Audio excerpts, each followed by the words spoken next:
Today I'm going to show you exactly how I created these custom beaded pick tools using simple supplies, Dollar Tree finds, and a few of my favorite crafting accessories. From the beads and spacers to adorable characters on top, I'm showing you the entire process from start to finish.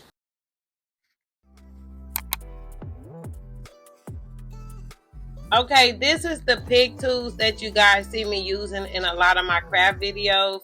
Every time I pull it out, somebody asks where I get it from.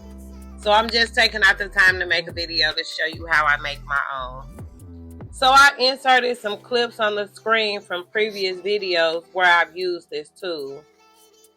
It's one of those small crafting tools that I reach for all the time. Whether I'm weeding vinyl, moving small things around, or picking up tiny pieces, these things definitely come in handy, I promise you. Look, see, it picks it up so easily. Okay, so for this project, I'm using B7000. I'm using a long sewing needle. I got this off of Amazon. I think it came in a pack of 50. And I've also seen people use the silver skewer sticks. They have the silver ball at the top. I don't usually use that because I like to put an extra bead or a character on top. And these are just some plastic earring backs. They're used as stoppers to stop the beads from coming off the stick. And these are some heart beads that I got from Amazon. Now I'm just showing a few bead options. You can really customize these however you want. Heart beads, silicone beads, glitter, chunky, whatever matches your style. So these are some big chunky beads.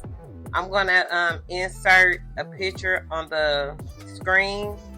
I also got these from Amazon. They didn't all come together like the ones, the mint green and the different kinds in that color scheme came together. And the pink came separate in another bundle. So these are just some assorted beads that I got from a bunch of different places like Walmart and places like that, and Michael's.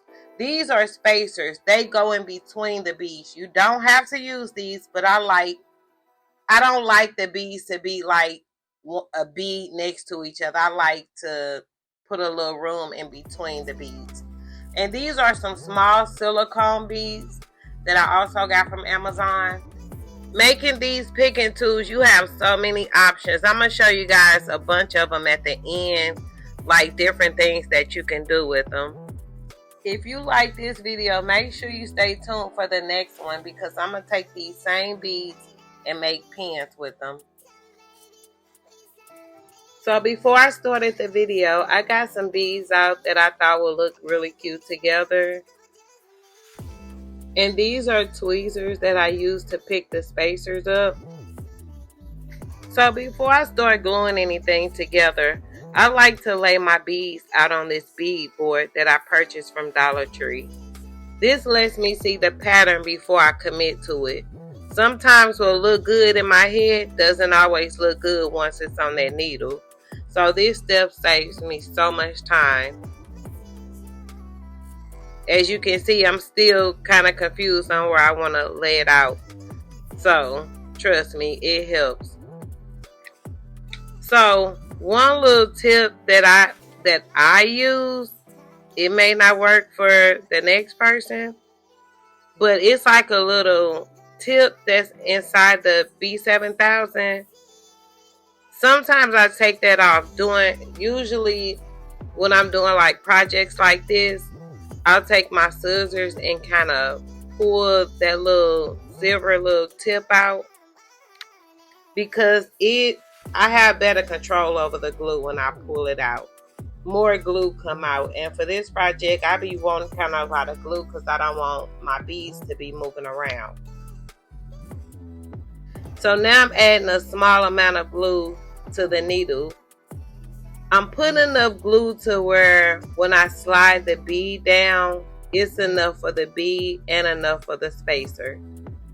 I repeat this process all the way up the tool until I get the look I'm going for. For this first design, I'm using 5 beads and 5 spacers. As you watch me put this together, pay attention to how the spacers break up the beads. Those little details make a huge difference in a finished look.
Okay, so now that all the beads are added, I'm going to add the plastic earring back.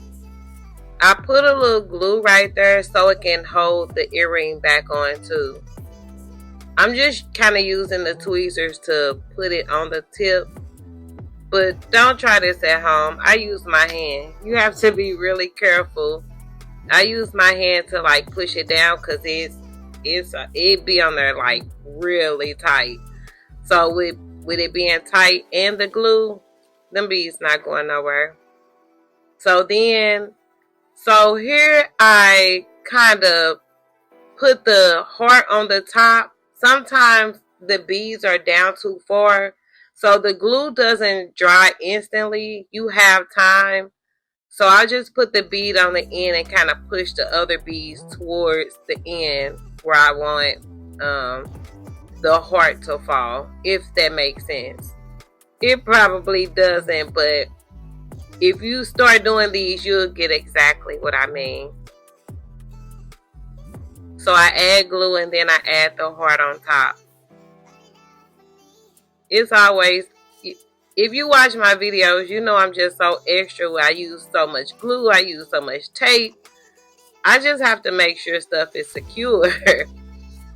So just like that, that one is done. And now we're going to move on to the next one.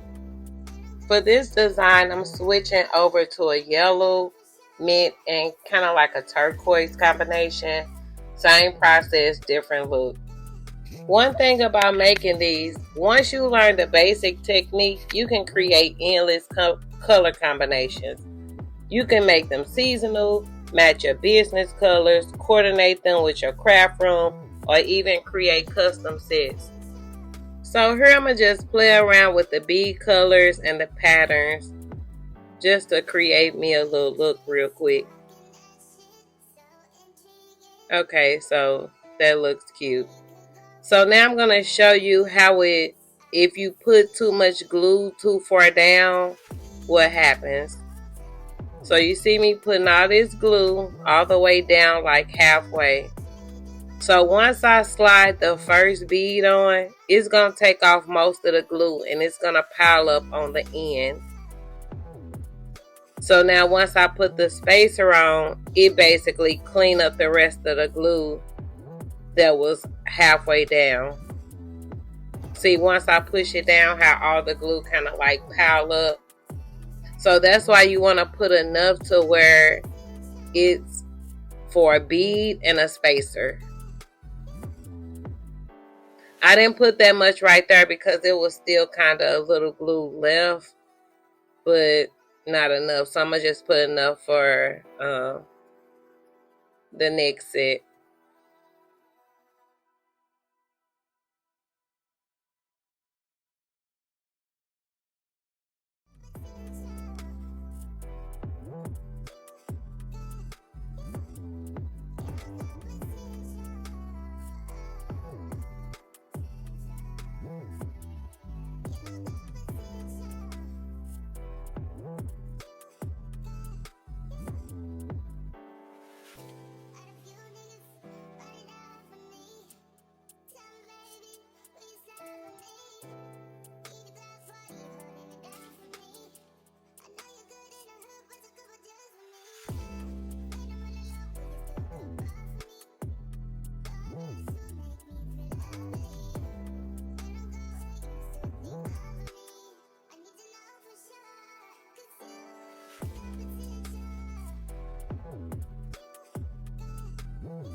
Okay, so there you have it, pick tool number 2. I'm just cleaning up the excess glue with my fingers that I shouldn't be doing that with, but okay, so here go all 4 pick tools. And as you can see, I have earring backs on the bottom of the tool just so it's a sharp item. You don't want it just exposed like that. So, and that black one, those beads are a little smaller. I think I purchased those beads from Walmart. But these are the earring backs. I just kind of stick it on the end. Now I don't push it far down, just enough to cover the sharp part.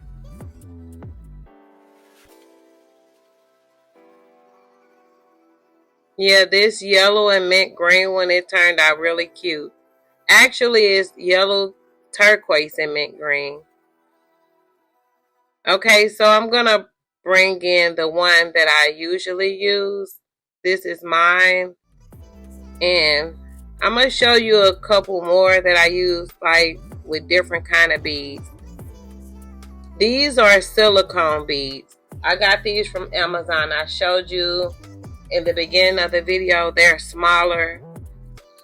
And I put the hearts on the end. You don't have to put the hearts on the end. That's just what I like to do. I'm a heart kind of girl. I absolutely love hearts. Just like people love bows, I love hearts. So those shiny beads, I got those from Walmart. They come on like a string. And I got the earring backs on the bottom. And notice I got these two that doesn't have anything on the top. I'm going to show you what you can do with these. Now you see that's the needle hole up there. And we got the sharp parts covered up. So enough of those. Now I'm going to show you what you can do next. So ran to Dollar Tree and got a couple things to go on the top. These are just little figurines that you can make holes in and put on the top. These are some donut erasers. And y'all, when it comes to crafting, you just gotta figure out what works for you. I feel like any little small item that you see, probably in Dollar Tree, is worth trying. Because these are some like collectible items. I think they like a little surprise when you open them. And the rest of these are just some little figurines that I picked up over time. Like from Dollar Tree. I think I got that one from like Five and Below. See, when I buy something or I see something, I don't use it instantly because I always have like a plan for it. And these little spacers that I got them from Dollar Tree. I even use these on one. Those white things, they are like silicone. And I use them as spacers. So you just gotta, if you're not a creative person, if you get into this, you would definitely start to find your creative juices. I'm telling you. You just gotta do what works. Watch a couple videos. Watch somebody else do it. And guess what? Just try a thing. Just open up your mind to trying different stuff. Okay, so this little puppy matches with this one. So I'm going to just open it up and I got a little mini drill that I use that I'm going to drill a hole in like the bottom in the center and then place it on top. And it came with a little card. Yeah, because I think all of these are kind of like collectibles. And this is a mini drill that I purchased off of Amazon. Yeah, this little thing is so powerful. I low-key be kind of scared to use it. Because I'm like, am I going to drill a hole in my hand? Because you can't really tell on film, but it's, man, it's powerful. So I'm just drilling a hole like in the center of the little doggy. And I drilled the other one off camera. You see how this one is different. So everything is going to be different when you do it. You just got to find what works for you. So as I'm sticking this on top of here, I'm noticing that hole looks a little small. So what I'm going to have to do is I'm going to have to re-drill it. But this time when I do it, just to make the hole a little bigger, I'm going to drill it in like a circular motion. Okay, now let's see if it fits. Yep, it fits in perfectly. And if the hole still wasn't bigger, you just do it again until you make the hole big enough for it. So now we're going to take our B7000 and apply it right on top of the pick tool where the little figurine is going to go.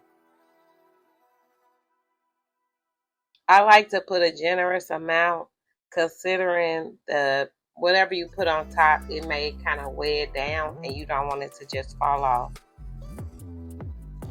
So what I do notice is, okay, me pushing it on there, I feel like some parts of his feet needs to have glue on it too, just to give an extra layer of security.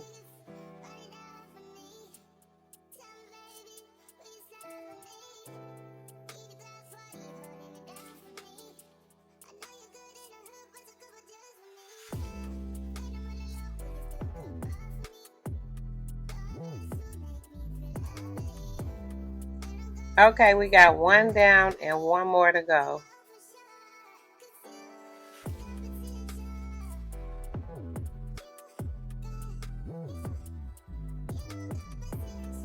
And so this one is going to be a little easier because the bottom is flat. So you don't have like a lot of extra pieces to glue down. So I'm going to repeat the same process with this one. This little extra step completely transformed the tool and it gives it so much personality.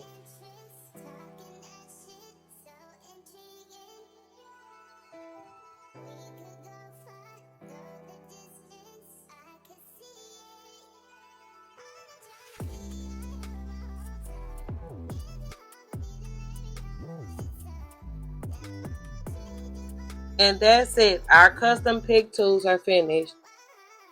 If you love the look of these but don't want to make them yourself, I'll have finished pick tools available on my website beginning Friday, June 12th. I'll have several different colors and beads. So it'll be while supplies last because I don't plan on like making these forever. And if you ever order something from me, you already know it's coming with something free because I'm extra. Okay, thank you so much for hanging out with me today and watching this tutorial. If you enjoyed this video, don't forget to like, comment, and subscribe. Let me know which design was your favorite, and I'll see you in the next one. Bye.